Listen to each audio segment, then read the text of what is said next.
the Republic of the Philippines for more than 75 years. Ito po ang Presidential Broadcast Service. Ang Pilipinas ngayon. Narito na ang pinakamainit na mga balita na nakalap sa bawat sulok ng bansa. Ihahatid sa bawat Pilipino saan man kayo sa mundo. Ang Pilipinas ngayon. Pakinggan ang bawat kaganapan sa bawat lalawigan. Ito ang Pilipinas ngayon.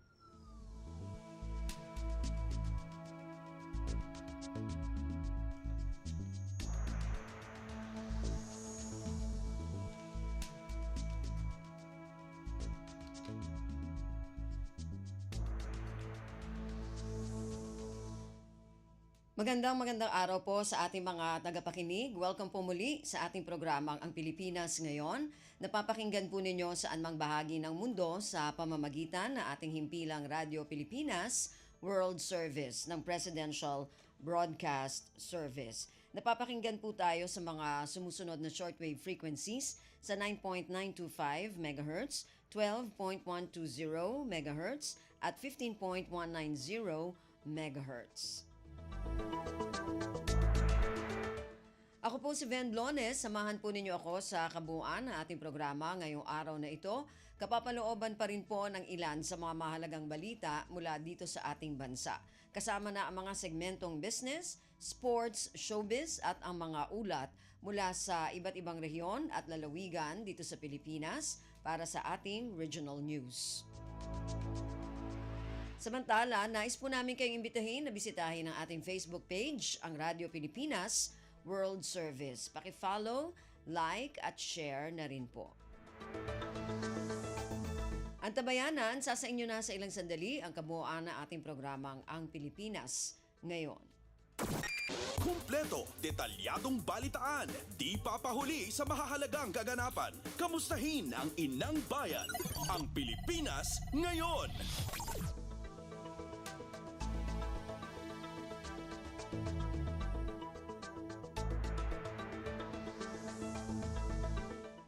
Sa ating mga balita, nakaalis na si Pangulong Ferdinand Romualdez Marcos Jr. araw ng Martes, Mayo 28 patungo sa Brunei Darussalam para sa kanyang kauna-unahang state visit doon. Ayon kay Department of Foreign Affairs o DFA spokesperson Ambassador Maria Teresita Daza, magkakaroon ng mga bilateral meeting si Pangulong Marcos kasama ang mga opisyal ng Brunei upang mapalakas ang bilateral relations sa pagitan ng Pilipinas at Brunei. Sa kanyang state visit sa Brunei, makakasalamuhan ng Pangulo ang Filipino community. Mula sa Brunei, magtutungo naman ang Pangulo sa Singapore para sa isang working visit. Kaugnay ng pagdalo nito sa 21st International Institute for Strategic Studies o IISS Shangri-La Dialogue. Kaugnay nito, nakatakdang magkaroon ng keynote address o magsagawa ng keynote address si Pangulong Marcos sa pagbubukas ng nasabing summit na itinuturing na Premier Defense Summit sa Asia. Narito ang naging kabuuan ng departure statement ni Pangulong Ferdinand Romualdez Marcos Jr. mula sa Villamor Air Base sa Pasay City, alas 7 na umaga, araw ng Martes. Before I begin my formal departure statement, nais ko sana makapagbigay ng kaunting report sa taong bayan tungkol sa mga pangyayari sa pagdaan ng Typhoon Agon. Sa kasalukuyan, ang aming nakita ay tinamaan ang Region 4, 5, 6, 7, and 8. At ang apektado ay 12,043 families, 26,726 persons. 3 airport at saka 29 na seaport ang naging non-operational dahil nga sa pagdaan ng bagyo. Sa kasalukuyan, 6 na lungsod at bayan ay nakaramdam ng tinatawag na power outage o brownout. At saka nagkaroon ng 13 flooding incidents at 3 rain-induced landslide. Ibig sabihin, bumagsak ang ulan at dahil doon gumuho ang lupa. Kagaya ng dati, lahat ng aming ginagawa ay in coordination. Siyempre, ang first responder lagi dyan, ang ating mga LGU. Kaya as usual, they have brought all their energies together at the very first instance. At nasabayan naman, nasundan kaagad ng national government sa pamamagitan ng pagbigay ng assistance, pagbigay ng rescue, search and rescue na ginawa. Ang DSWD ay nakapag-provide na ng 1.35 million pesos worth of assistance at merong naka-standby fund na 607.9 million na kung sakali man ay mga ngailangan tayo ay gagawin natin. Nakapaghanda rin tayo ng 841 search and rescue retrieval teams na nanggagaling sa AFP, sa Coast Guard at sa BFP. 465 transportation assets ang madi-deploy and 436 emergency telecommunications equipment ready for deployment dahil alam naman natin na ang hirap na makapagdala ng relief goods hanggat may communication tayo, kaya lagi nating inuuna yan. Kaya tuluyan kong inatasan ang DSWD, ang DA, DOH para makapagbigay ng assistance sa lahat ng mga naging biktima ng Typhoon Agon. And dahil ang kasunod naman talaga lagi dyan ay kaya't naman ang DPWH at saka ang DOTR ay kailangan susunod na dyan sa first responder para maayos na kaagad ang mga nasira na infrastructure. Kaya yun lang po, sa kasalukuyan, patuloy pa rin ang ating search and rescue efforts, patuloy pa rin ang ating nakapaglagay tayo ng bago pa dumating yung bagyo, nakapaglagay na tayo sa ng mga relief goods na malapit dun sa area na ating inaasahan na dandaan yung bagyo. Kaya naka-ready naman sila lahat. Kaya sa unang pagkakataon na makapasok ang ating mga puwersa, ang ating mga DSWD, ang ating Coast Guard, ang ating Search and Rescue, lahat na mga asset natin ay makapasok na kagad dahil nakahanda tayo mula pa nang dumating ang bagyo. So patuloy naman ang ating gagawin at hindi natin titigilan ito siyempre hanggang matapos ang ating pagtulong sa mga nasalanta, sa mga naging biktima dito sa ating mga area na tinamaan ng Agon. So that is the interim report for now. We will keep you informed habang tumatagal at makita natin ang pagdaan na ng Agon at kung ano yung kailangan gawin doon sa mga naging biktima. Now, I'd like to make my departure statement for the trip that I am embarking upon today. At the invitation of His Majesty Sultan Haji Hassan al-Bolkiah Muizzuddin Wadurhala, I will embark on a journey to Brunei Darussalam for a state visit. It's my first state visit to Brunei Darussalam, and it is part of my traditional tour of fellow ASEAN member states since I assumed the Philippine presidency 2 years ago. Brunei and the Philippines have enjoyed historically warm relations based on mutual respect and trust and confidence. Brunei has continuously been a reliable partner of the Philippines, and our countries have enjoyed extremely friendly relations since we established relations 40 years ago.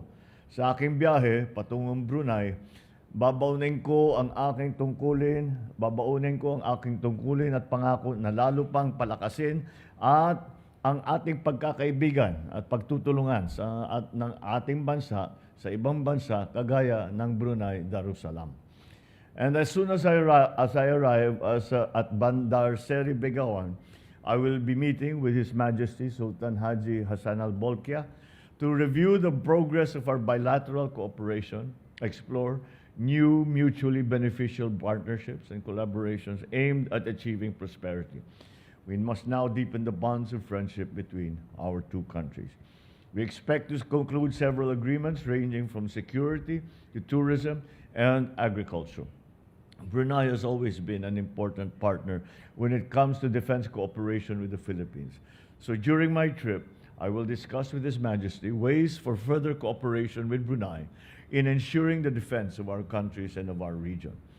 As mentioned in my State of the Nation address last year, tourism continues to be an important economic engine of our growth, employing at least 5 million of our kababayans. During this trip to Brunei, we will sign the Philippines-Brunei Darussalam MOU on tourism cooperation. And through this MOU, we hope to entice and attract Bruneian tourists to explore the Philippines. Brunei, despite having a relatively small population, it is the quality of tourists and not the quantity that counts. These are also among the key priorities born from the successful convening of the third Philippines-Brunei Joint Commission for Bilateral Cooperation, which was held last August.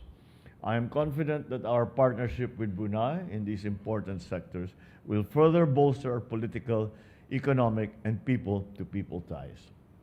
Tomorrow, I will engage the business communities in the Sultanate and highlight the Philippines as one of the fastest growing economies of Asia, best as a good choice for investments.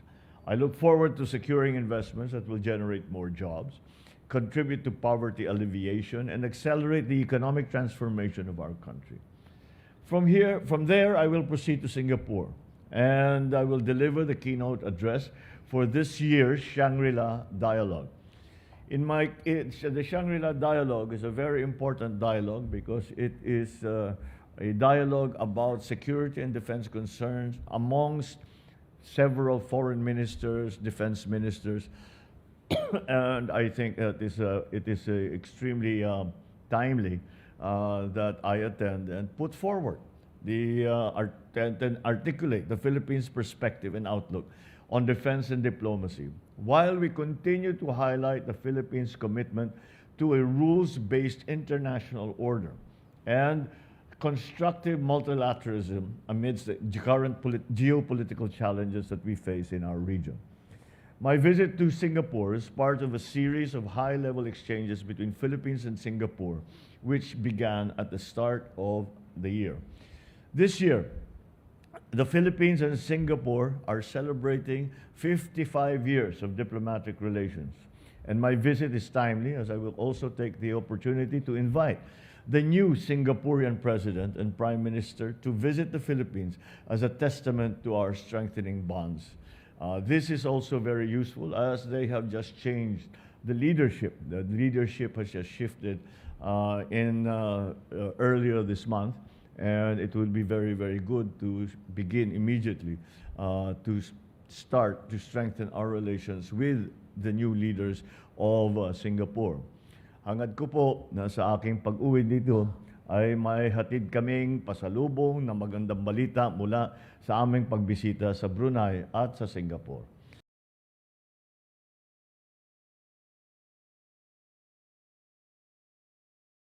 Si Pangulong Ferdinand Romualdez Marcos Jr.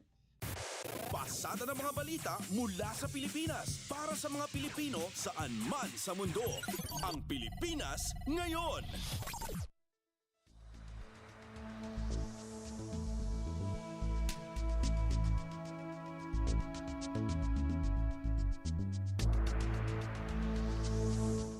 Sa iba pang mga balita, kasunduan para isulong ang amnesty proclamation ni Pangulong Ferdinand Romualdez Marcos Jr. lalagdaan ng National Amnesty Commission at National Commission on Muslim Filipinos. Sa nasabing kasunduan, inaasahang makakamit ang layunin ng programang pangkapayapaan ng pamahalaan para sa inaasahang pagbalik ng mga dating rebeldeng Muslim sa lipunan. Ang detalye ng balitang ito mula kay Leo Sarne. Nakatakdang lagdaan ng National Amnesty Commission o NAC at National Commission on Muslim Filipinos o NCMF ang isang Memorandum of Agreement o MOA na magsusulong ng Amnesty Proclamation ng Pangulong Ferdinand Marcos Jr.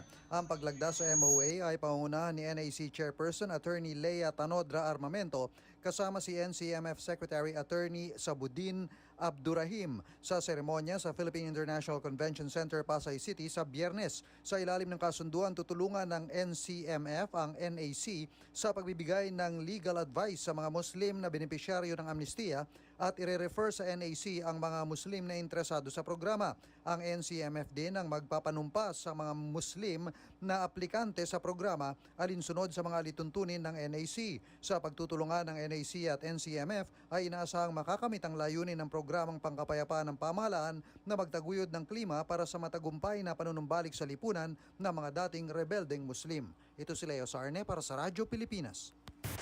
Ang Pilipinas ngayon, kasama si Ben Blones.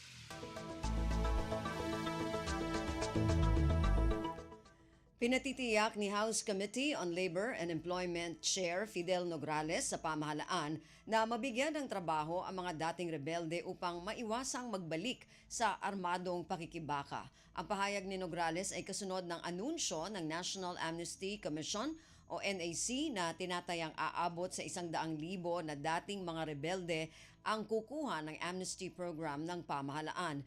Ayon kay NAC Commissioner Nasser Morohom Salik, karamihan sa mga kukuha ng amnestiya ay mga dating miyembro ng Moro Islamic Liberation Front o MILF at Moro National Liberation Front o MNLF. Iginiit ng mambabatas na ang dami ng bilang ng mga aplikante para sa amnestiya ay pagpapakita na marami na ang bumabalik ang tiwala sa pamahalaan. Dahil dito kailangan anyang patuloy na magsumika para mapalago ang agrikultura at mapababa ang presyo ng mga pangunahing bilihin lalo na ang pagkain, pagandahin ang kalidad ng edukasyon at kalusugan at lumikha ng trabaho para tuluyang masugpo ang insurhensiya sa bansa.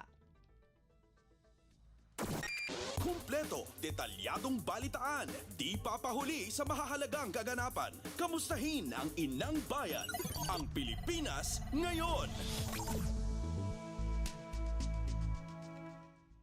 Bilang ng mga pamilyang naapektuhan ng bagyong Aghon na dagdagan ayon sa Department of Social Welfare and Development o DSWD. Hanggang Mayo 27, umakyat na sa higit 12,000 pamilya o katumbas ng 26,871 individual ang apektado ng bagyo sa 7 rehiyon ng bansa. Ang detalye ng balitang ito mula kay Mary Ann Bastasa. Umakyat pang bilang ng mga pamilyang naapektuhan ng malalakas na ulang dala ng bagyong Aghon ayon yan sa Department of Social Welfare and Development.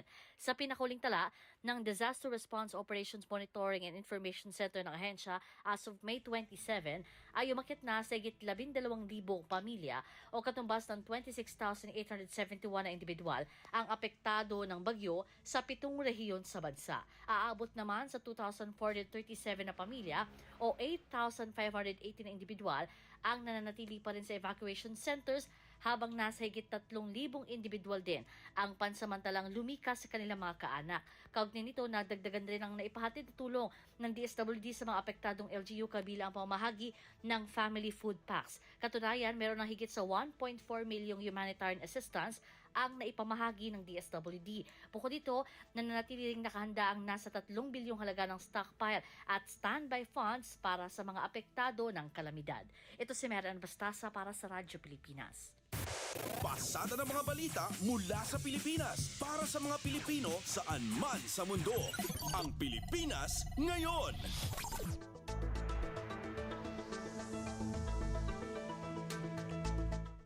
National Disaster Risk Reduction and Management Council o NDRRMC, wala pang konkretong datos kaugnay sa pinsalang idinulot ng bagyong Aghon sa bansa. Ayon sa NDRRMC, hindi pa maituturing na opisyal ang mga ulat hinggil sa bilang ng mga nasawi hanggang wala pang dokumento itong nahahawakan. Ang detalye ng balitang ito mula kay J. Mark Dagala. Wala pang hawak na konkretong datos sa National Disaster Risk Reduction and Management Council hinggil sa pinsalang idinulot ng bagyong Aghon sa bansa. Ito ay ayon kay NDRRMC spokesperson Edgar Posadas ay dahil sa isinasailalim pa mga datos sa masusing verifikasyon at kailangan pa maging maingat dito. Bagaman may nakararating na ulat sa kanila hinggil sa bilang ng mga nasawi, hindi pa ito may tuturing na opisyal na bilang hanggat wala pa silang dokumentong hawak. Sa punong balitaan kahapon, sinabi ni Posadas na may 5 napaulat na nasawi sa saksagan ng bagyo kung saan 4 ay mula sa Calabarzon, kabilang na ang isang sanggol at isa naman ay mula sa Northern Mindanao. Pero git ni Posadas, hindi pa ito may tuturing na opisyal na bilang hanggat hindi pa napatutunayan dala ng bagyo ang naging sanhi ng pagkasawi ng mga ito. Batay sa opisyal na datos na hawak na NDRRMC, 7 ang naitalang sugatan dahil sa bagyo, wala nasawi at walang nawawala. J. Mark Dagala, Radyo Pilipinas. Ang Pilipinas ngayon, kasama si Ben Blones.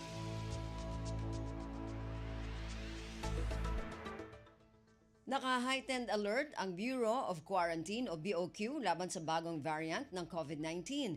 Inatasan ng Department of Health o DOH ang BOQ na masusing magsagawa ng screening sa mga pasaherong magmumula sa mga bansang nakitaan ng bagong variant ng COVID-19. Nauna nang ibinalita ng Singapore na mayroong bagong pagtaas ng kaso ng COVID-19 infection sa kanilang bansa. Sa monitoring ng Singapore, nasa 70% ng bilang ng bagong kaso ay mula sa mga bagong variant. Sinabi naman ng DOH na nananatiling nasa low risk ang Pilipinas.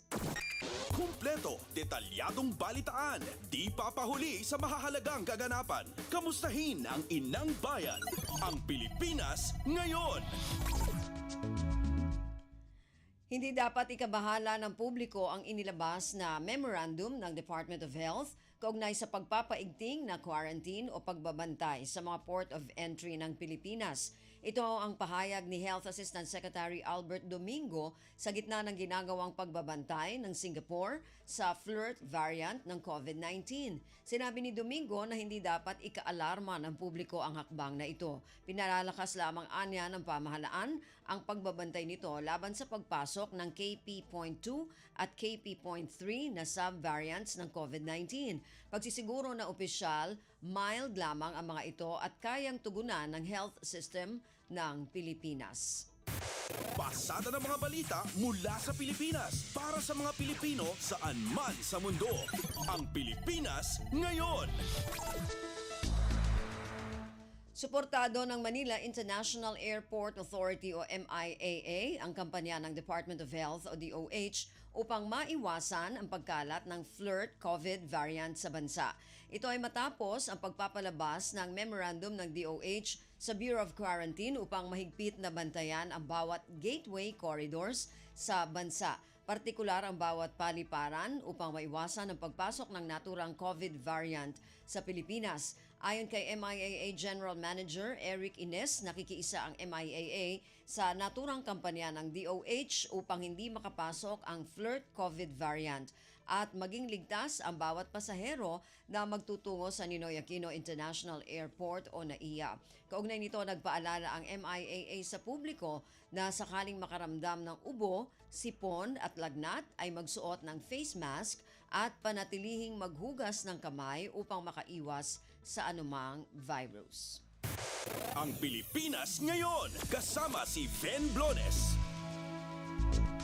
Nakahanda ang lahat ng mga tauhan at kagamitan ng Department of Public Works and Highways o DPWH, National Capital Region o DPWH-NCR sa pagpasok ng panahon ng tag-ulan. Sa kapihan sa Bagong Pilipinas, tiniyak ng DPWH-NCR na may sapat na pondo para sa mga emergency situation. Ayon kay Regional Director Engineer Loretta Malaluan, sapat ang puwersa at kagamitan ng ahensya para agad tumugon sa magiging epekto ng La Nina. Sa ngayon, natapos na ang 71 na mga pumping station na kayang pahupain ang mga baha sa Metro Manila. Nagpapatuloy naman ang mga declogging o paglilinis ng mga kanal at estero sa iba't ibang lungsod sa NCR. Patuloy din anya ang koordinasyon nito sa Metro Manila Development Authority at mga lokal na pamahalaan para maging katuwang sa pagtanggal ng mga basura na karaniwang sanhi ng mga pagbaha. Kumpleto, detalyadong balitaan, di papahuli sa mahahalagang kaganapan. Kamustahin ang inang bayan, ang Pilipinas ngayon.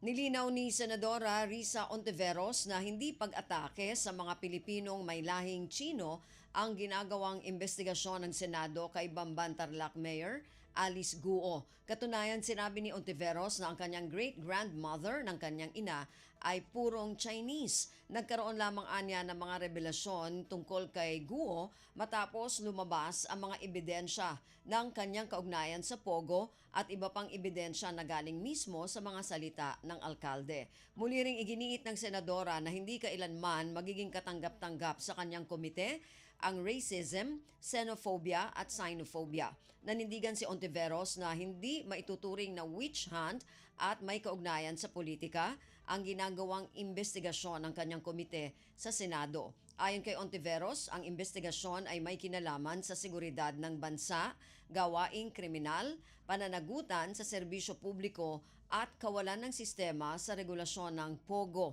bilang business model. Pasada ng mga balita mula sa Pilipinas para sa mga Pilipino saan man sa mundo. Ang Pilipinas ngayon.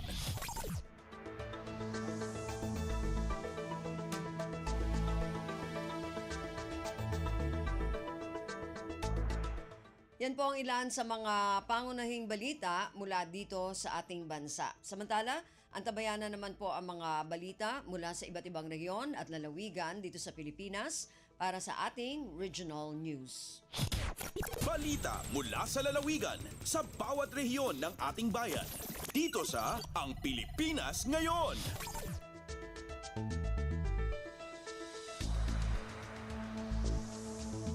Dumako na tayo sa ating regional news. Unahin natin ang mga balita mula sa rehiyon ng Luzon. Mula sa Lawag, kilo-kilong gulay na ani ng mga residente sa gulayan sa isang barangay sa Sarat, Ilocos Norte. Ang detalye ng balitang ito mula kay Rani Dorilag.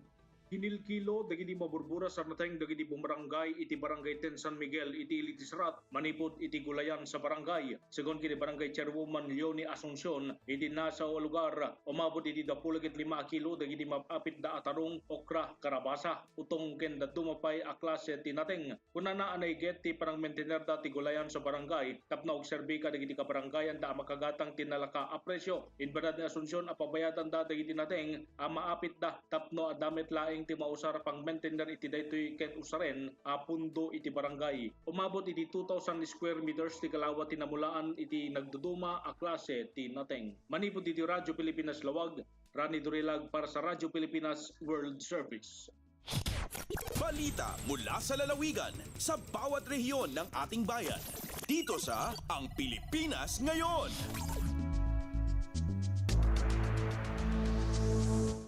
Maraming salamat, Rani. Yan ang ulat mula sa Lawag. Dumako naman tayo sa Agoo. 361 college graduates ng La Union nakatanggap ng stipends mula sa DSWD Cash for Work program. Ang detalye ng balitang ito mula kay Albert Kawile.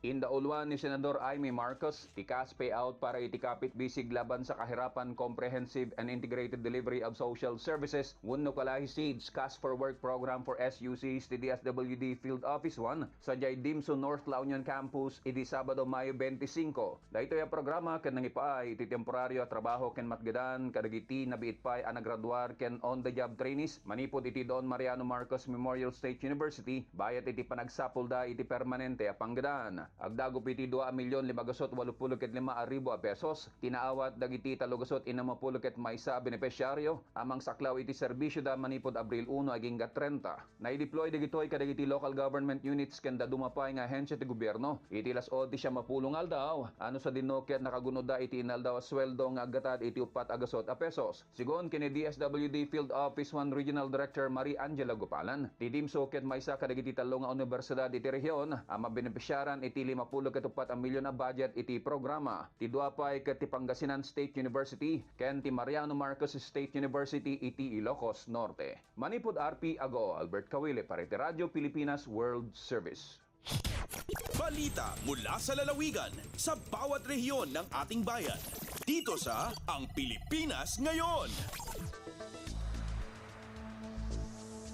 Maraming salamat, Albert. Yan ang ulat mula sa Agoo at kabuuan na ulat mula sa rehiyon ng Luzon. Samantala, dumako naman tayo sa rehiyon ng Kabisayaan mula sa Borongan, kauna-unahang Provincial Rescue Jamboree sa Eastern Samar, matagumpay na isinagawa sa Borongan City. Ang detalye ng balitang ito mula kay Dayan Camplon. Naging malampuson ang pagdumaran pinakasyahan nga Provincial Rescue Jamboree han Eastern Samar hato nakalabay nga Simana, Borongan City. Naimugsoy ng aktibidad na pangunahan Provincial Association han DRRMO sa Eastern Samar, ipinaagyan Provincial Disaster Risk Reduction and Management Office. Nga may panuwi madugnan ito ni Babruan mahunong hiton disaster preparedness ng response skills ang mga accredited emergency response teams han mga local government units, government response agencies ngan volunteer organizations para mas maging epektibong na epesyente itong disaster response operations sa Eastern Samar. Inabot sa sobrang 200 nga mga participants sa tikang mga emergency response teams han mga municipal disaster risk reduction and management offices han pira nga mga bungton probinsya na aktibo nga nagpartisipar han nasabi nga paghag-id. Nakatalaan sunod nga mag-host iton Provincial Rescue Jamboree 2025 ang PDRMO Eastern Samar. Tikang Didiha Syudadhan Borongan, Dayan Camplon para Radyo Pilipinas World Service. Balita mula sa lalawigan sa bawat rehiyon ng ating bayan. Dito sa Ang Pilipinas Ngayon.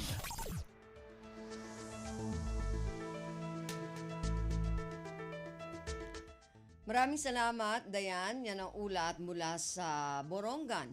Samantala, dumako naman tayo sa Sogod. Mga asosasyon ng mga magsasaka sa St. Bernard, Southern Leyte nagpasiklaban sa booth display. Ang detalye ng balitang ito mula kay Ria Mikate. Nagtigi sa booth display ang 5 ka-farmers association sa lungsod sa St. Bernard, Southern Leyte. Kiniatol sa gipagan ng Farmers and Fisher Folks Day nga tipik sa highlights sa makalihukan sa pagsaulog sa Town Fiesta. Nasayran sa Radyo Pilipinas pinagi kang St. Bernard 4-H Coordinator ug Rural Based Organization Focal Person Lily Brian Bevares nga partikular sa nagtigi ang Green Thumb Movers 4-H Association. Tambis uno St. Bernard Irrigators Association, St. Bernard Vegetable Growers Association, Carnaga Irrigators Association ug Catmon Women's Association. Sa mga midigay, gipakita sa mga partisipante ang ilang mga talento sa pagpanindot sa magitukod nga booth nga gipahimutang sa Pierdos din gibida usab ang lain-laing mga abot o produkto ubos sa pagtinabagay sa mga miyembro. Matud kang Vivares na dughit sa Catmon Women's Association ang kampyonato, dinana sa 10,000 pesos ang premyo o formal nga ginonsyo sa culmination program kagahapon adlaw Mayo 27. Gikan sa Radyo Pilipinas sugod kini si Ria Mikati alang sa Radyo Pilipinas World Service. Balita mula sa lalawigan sa bawat rehiyon ng ating bayan. Dito sa Ang Pilipinas Ngayon.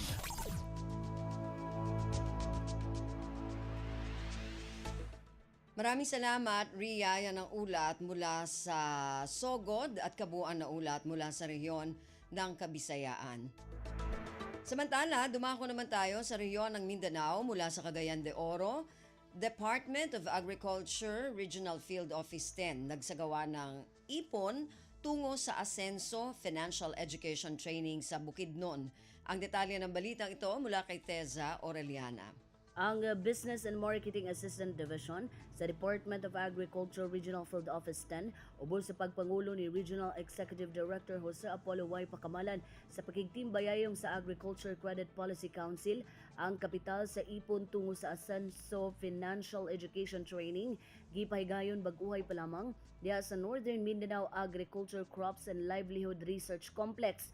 Gibana-bana ngadto sa 32 ka mga farmer loan borrowers gikan sa Philippine International Travel Assistance Center multipurpose cooperative ang miduyog sa kalihukan aron makat-on ug masabtan ang pinansyal nga implikasyon sa ilang mga desisyon ug kun unsaon pagpagaan sa mga resgo nga nalangkit niini. Lakip na usab ang pinansyal nga pagdumala subay sa Department of Agriculture Department Order No. 7 Series of 2023 o ang tibuok nasod nga pagsagup sa kita muna ug nagmando sa regional ug provincial loan facilitation teams sa pagsagup ug pagpatuman sa FENED Games para sa mga benepisyaryo sa ACPC Isip Kabahin sa regular nga programa sa pagbansay sa departamento sa mga mag-uuma ug mangingisda. Ikan dinhi sa Radyo Pilipinas Cagayan de Oro, kinesetas sa Aureliana para sa Radyo Pilipinas World Service.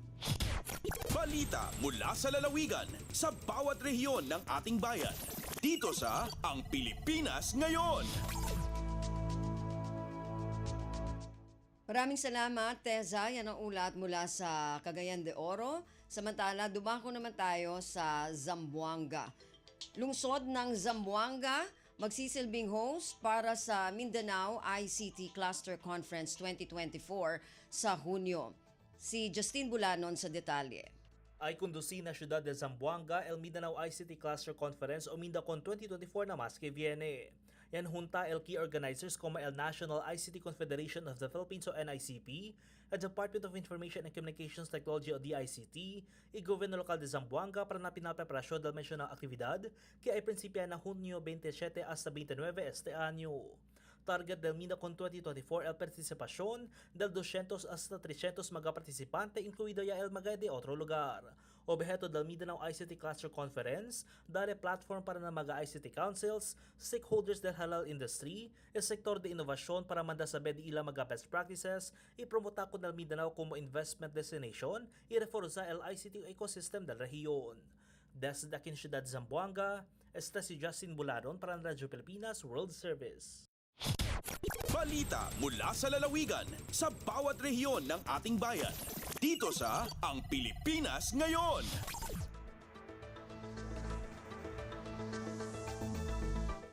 Maraming salamat, Justin. Yan ang ulat mula Zamboanga. Samantala, dumako naman tayo sa Iligan. Tourism awareness sa mga mag-aaral ng Lanao del Norte mas lalo pang pinapahalagahan ng lokal na pamahalaan. Ang detalye ng balitang ito mula kay Alwidad Basher. Ang Tourism Awareness Program alang sa mga batanong tinunan sa tibok lalawigan sa Lanao del Norte gihatagan ng mas dakong pagtagad ug pagdayig aron kini mas mapauswag ug mapanindot alang sa pagpareserba sa katahom sa Lanao del Norte. Usa ka mamugnaong ug educational nga inisyatiba ang gipangunahan ubos sa Provincial Tourism Office. Tumong niini nga matudloan ang mga batanong estudyante na makabaton og sayo nga pagpabili sa atong kaugalingong turismo. Ang napili nga mga partisipante sa nasangpit nga programa naglangkob sa mga grade 1 pupils sa tibok probinsya. Kini nga inisyatiba ubos sa halapan nga kampanya sa slogan sa Department of Tourism o DOT, Love the Philippines. Malipayong nga gidawat sa mga bata ang gipanghatag nga art materials sama sa coloring books. Kining mga libruhan naglangkob sa nagkalaing-laing destinasyon sa mga turista sa tibok kapudpudan sa probinsya. Matud sa lokal nga kagamhanan, pinaagi sa maong programa ang mga bata adunay interaksyon ug exposure sa turismo sa sayong pag-idaron. Kini gipaabot nga makahatag og positibong kausaban sa paghunahuna sa mga batanong estudyante kalabot sa paghatag og bili sa ilang kaugalingong turismo ug kultura sa ilang tagsa-tagsa nga lungsod. Mula sa RP Iligan, Alwidad Bashir para sa Radyo Pilipinas World Service. Balita mula sa lalawigan sa bawat rehiyon ng ating bayan. Dito sa Ang Pilipinas Ngayon. Maraming salamat, Alwidad mula sa Iligan at kabuuan na ulat mula sa rehiyon ng Mindanao. Narinig po ninyo ating regional news para sa araw na ito, kalipunan ng mga balita mula sa iba't ibang rehiyon at lalawigan dito sa Pilipinas. Samantala, antabayan na naman po ang ating mga segmentong business, sports at showbiz.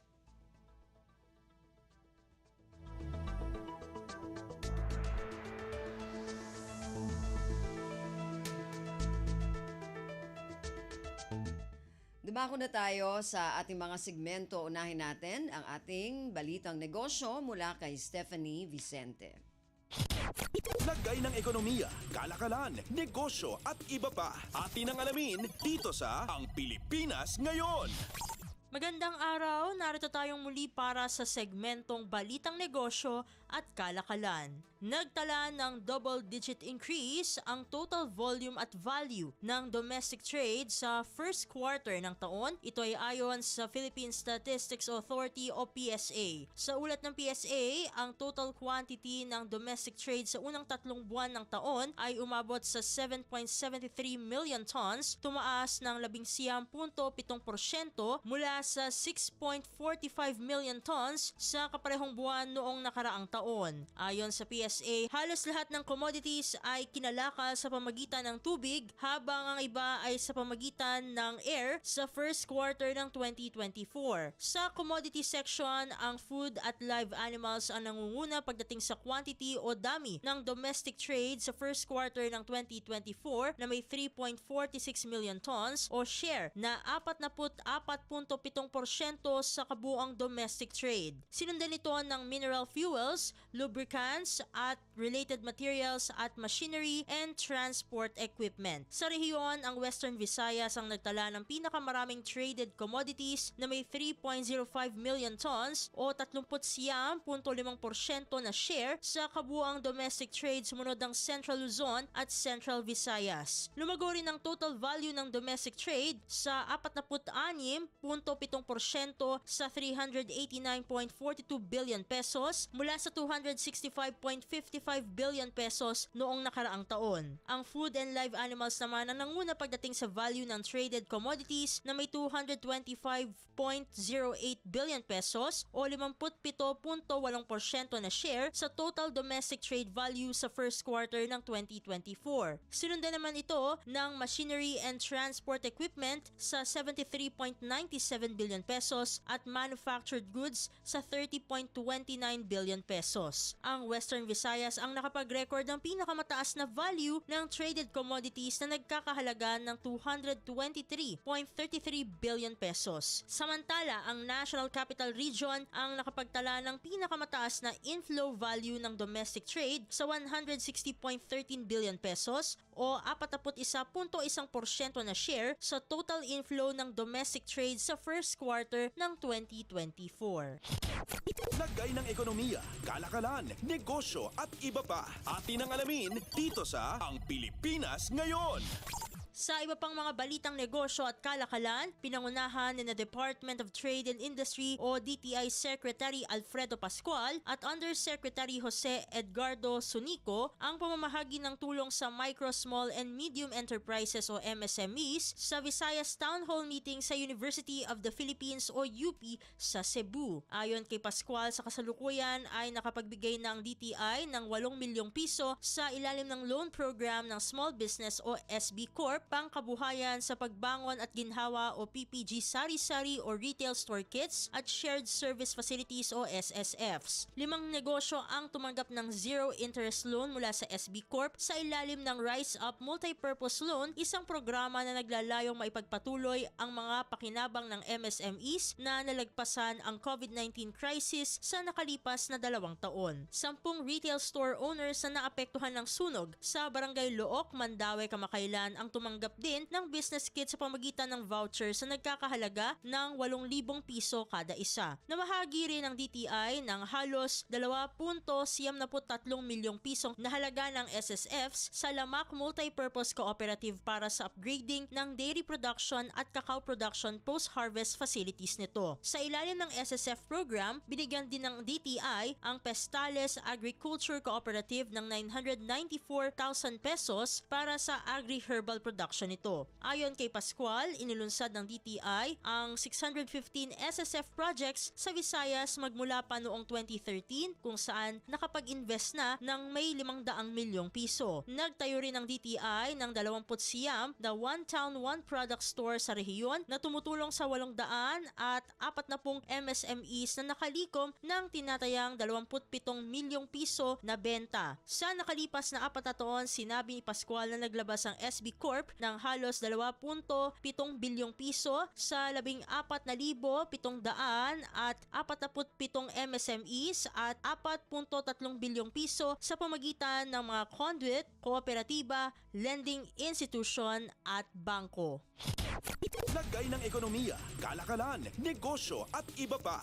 Atin ang alamin dito sa Ang Pilipinas Ngayon.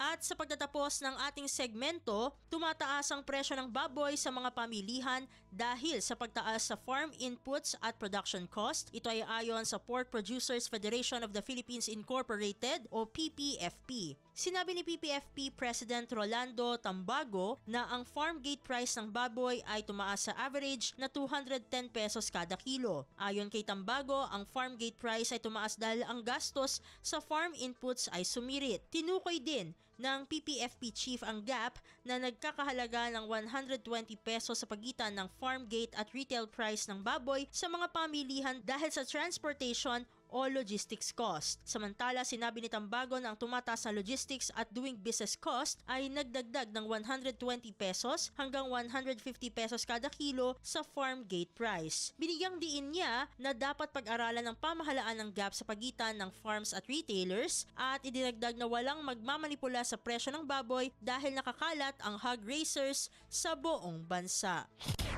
Lagay ng ekonomiya, kalakalan, negosyo at iba pa. Atin ang alamin dito sa Ang Pilipinas Ngayon.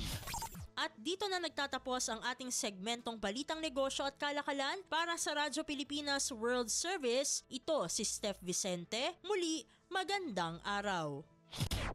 Lagay ng ekonomiya, kalakalan, negosyo at iba pa. Atin ang alamin dito sa Ang Pilipinas Ngayon.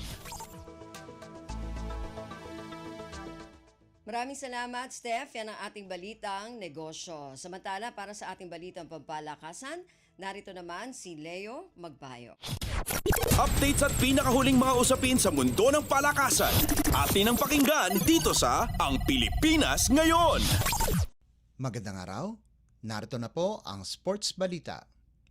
Ipinakita ng Gilas Pilipinas Girls ang kanilang pagkadominante kung saan tinambakan nila ang Indonesia 73-37 para makompleto ang sweep sa 2024 FIBA Under-18 Women's Asia Cup Seyaba qualifiers na ginanap sa Ratchaburi Gymnasium sa Thailand. Naging isang panig lamang ang lahat ng panalo ng Gilas Girls kung saan tinambakan nila din ang host Thailand 103-58 at ang Malaysia 100-68. Nanguna sa balanseng atake si Alicia Villanueva sa nagawa nitong double-double na 13 puntos at 10 rebounds habang nagambag si Tiffany Reyes ng 9 na markers at 4 na boards. Nagtapos naman si Gabby Ramos ng 8 puntos, 7 boards, 2 steals at 1 assist habang nagbigay ng tig-7 puntos sina Ava Fajardo, Ashlyn Abong at Margaret Dueñas bawat isa.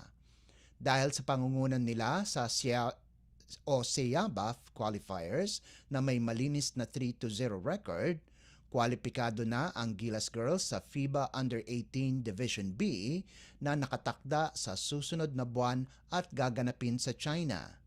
Ang mananalo ng Division B ay mapropromote sa Division A.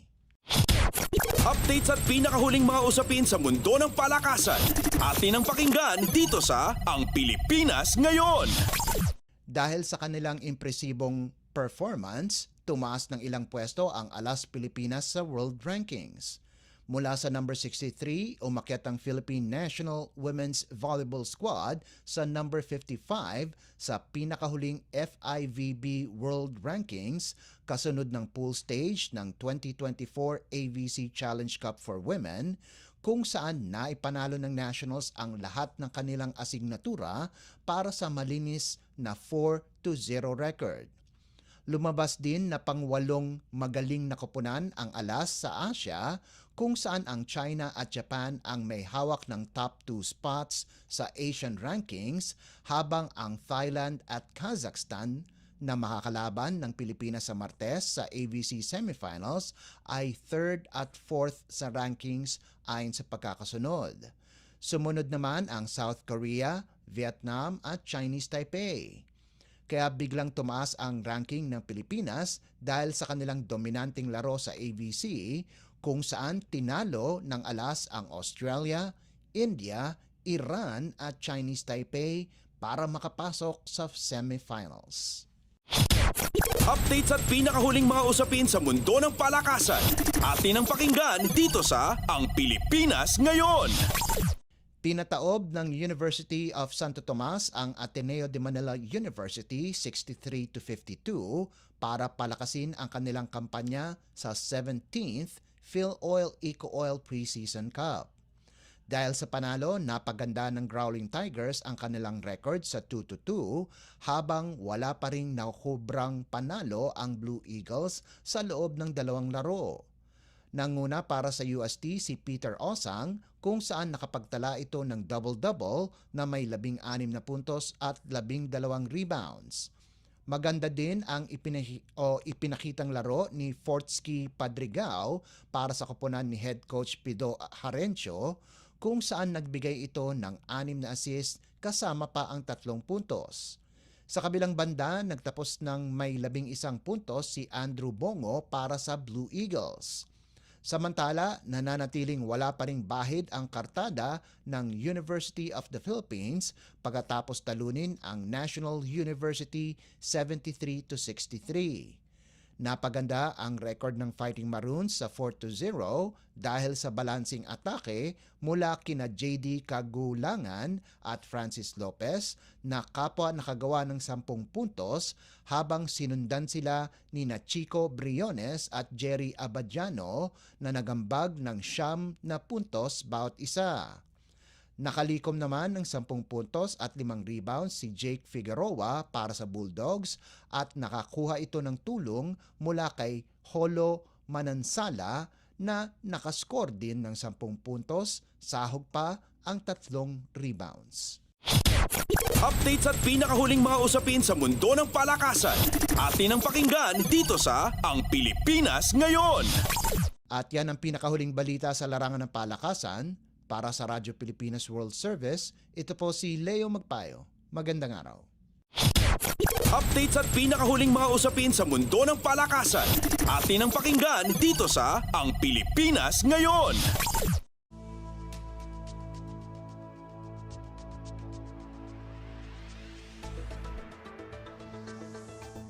Maraming salamat, Leo. Yan ang ating balitang pampalakasan. Samantala, para sa mga nag-aabang ng mga chismis mula sa mundo ng showbiz, narito naman si Mama JT. Ang latest, ang hottest sa showbiz and entertainment. Heto na sa Ang Pilipinas Ngayon.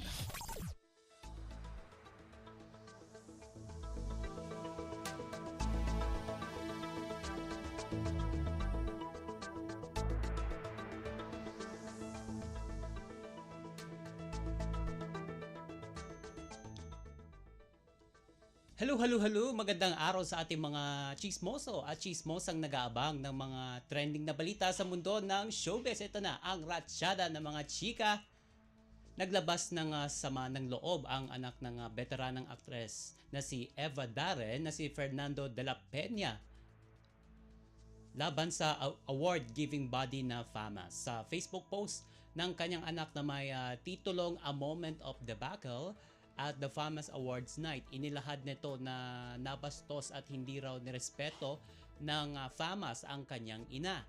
Sa unang bahagi ng post ay ikunento ni Fernando kung gaano ka-excited ang kanyang ina na dumalo sa FAMAS Awards sa kabila ng masamang panahon dulot ng bagyong Aghon. Ngunit nagkaroon ng last minute changes sa event at hindi na pinaakyat ang veteranang actress sa stage para mag-present kasama ang premyadong veteran actor at dating FDCP chairperson na si Tirso Cruz III. Sa halip ay pinakyat na nito o pinakyat na ng mga organizer ang isang upcoming young star. At hindi pinalampas ng anak ni Eva ang di umano'y ginawang pambabastos, unethical at unprofessional na ginawa ng production ng FAMAS sa kanyang ina. At sa huling bahagi ay dito niya isinambulat ang kanyang pagkadismaya sa nasabing award-giving body. Naisip na rin ng anak na magsampa ng reklamo laban sa FAMAS, ngunit nagpa siya rin na hindi na ito ituloy. At sa nasabing insidente, humingi naman ng paumanhin ang FAMAS sa kanilang statement na inilabas.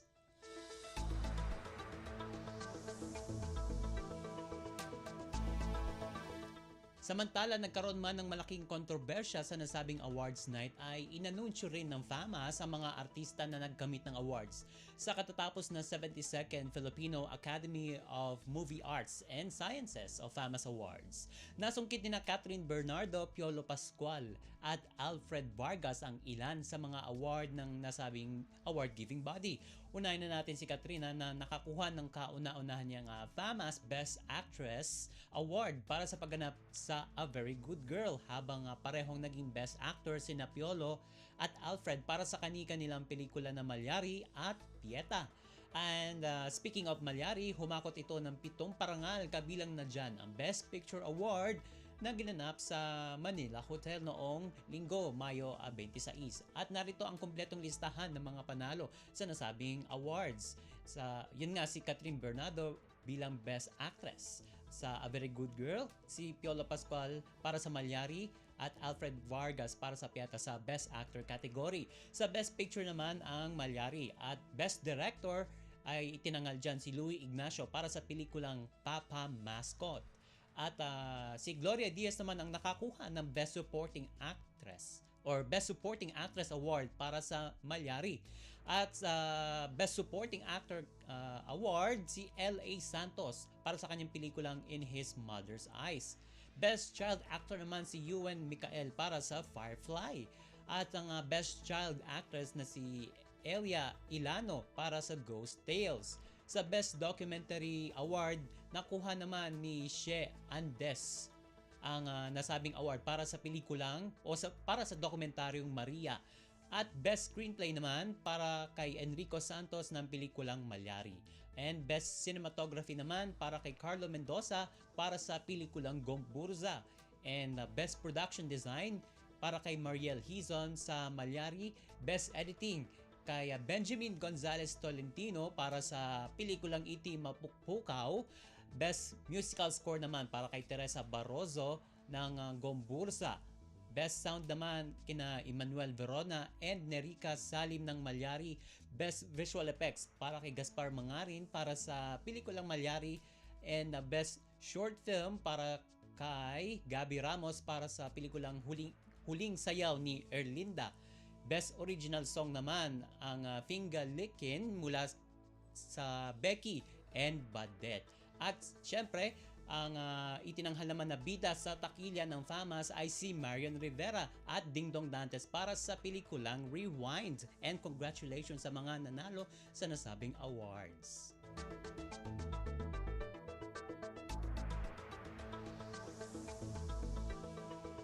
Sa huli natin chika for today, opisyal lang naging Hollywood actor, quote-unquote Hollywood actor si Christian Bables matapos itong pumirma ng kontrata sa Hollywood agencies na Legacy Entertainment, Breaking Hits at ASAP. Ibinahagi ni Christian ang kanyang latest milestone sa kanyang social media page. Sa Instagram, proud na ibinandera ng aktor ang ilang moments ng naganap na signing event sa Los Angeles, California. At ramdam ng aktor ang thrill at excitement dahil isang panibagong milestone sa kanyang karera sa showbiz ang kanyang nakamit. Dahil sa bagong journey na ito ng aktor ay nabanggit niya na marami na ang nagtatanong sa kanya kung tuloy na nga ba siyang mananatili sa Amerika na kanya namang itinanggi, at sinabi niya na siya'y mananatili pa rin dito sa Pilipinas. And maraming kapwa celebrities naman ang bumilib at natuwa sa panibagong achievement ni Christian Bables. And OMG, wala na tayong oras para sa ating balitang artista. Maraming salamat mga kachismis sa pakikinig sa aking mga chika for today. Ako po si Mama JT para sa Radyo Pilipinas World Service. Ang latest, ang hottest sa showbiz and entertainment. Heto na sa Ang Pilipinas Ngayon.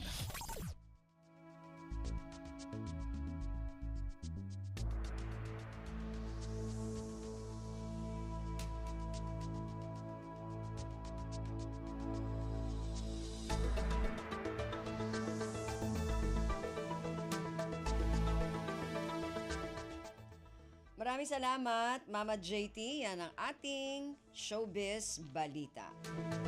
Narinig po ninyo ang kabuuan ng ating programang Ang Pilipinas ngayon. Magpapasalamat muna tayo sa mga nakasama natin sa ating programa ngayong araw na ito. Sa ating technical side, kina Milo Jonella, Susan Aison at Anthony Pimentel. Maraming salamat sa mga nakasama natin sa ating mga segmento para sa ating Balitang Negosyo kay Stephanie Vicente, sa ating Balitang Pampalakasan kay Leo Magpayo, sa ating executive producer ngayong araw na ito kay Jerome Toledo, at sa mga kasama natin na nag-ulat mula sa iba't ibang rehiyon at lalawigan dito sa Pilipinas para sa ating regional news, gayon din sa ating station manager na si Mr. Ray Sampang. Hanggang sa susunod na edisyon na ating programang Ang Pilipinas Ngayon, ako pong muli si Ven Blones. Maraming salamat po at mabuhay po tayong mga Pilipino. At yan ang Pilipinas Ngayon. Muling samahan si Ven Blones sa parehong oras at alamin ang pinakahuling mga kaganapan at balita saan man kayo naroon. Ang Pilipinas Ngayon.